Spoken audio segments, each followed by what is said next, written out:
नमस्कार, cook with निशा या माझ्या कुकिंग चॅनलमध्ये मी तुम्हा सर्वांचं स्वागत करते।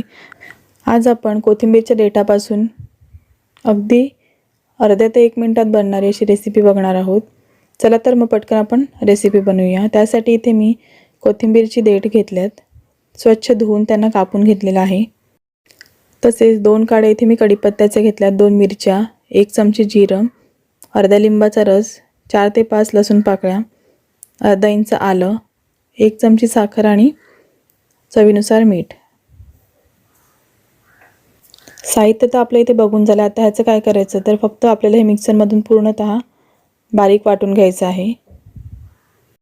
अशा प्रकारे आपण मिरच्यांचे तुकडे करून टाकूया जेणेकरून ते व्यवस्थित वाटल्या जातील। आलं देखील आपल्याला थोडं चिरून घालायचं आहे। सर्व साहित्य आपल्याला मिक्सरमधून बारीक वाटून घ्यायचं आहे। पाणी न घालताच आपल्याला हे वाटून घ्यायचं आहे। जर का आवश्यकता लागलीच तर अगदी थोडंसं पाणी घालून आपल्याला इथे वाटायचं आहे, पण शक्यतो आपल्याला पाण्याची गरज लागत नाही। आता आपण हे एकदम बारीक वाटून घेऊया। थोडं थोडं करून आपण ह्यामध्ये कोथिंबीरच्या दांड्या घालणार आहोत। जर का मोठं भांडं असेल तुम्ही एकाच वेळेला सर्व वाटून घेऊ शकता।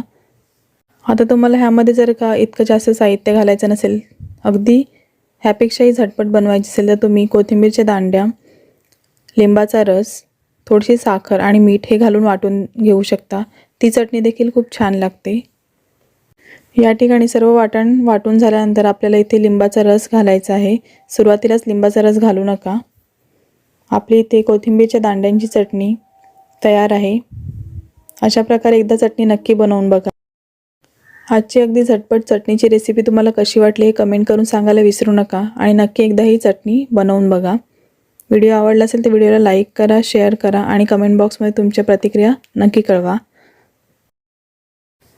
Thanks for watching this video.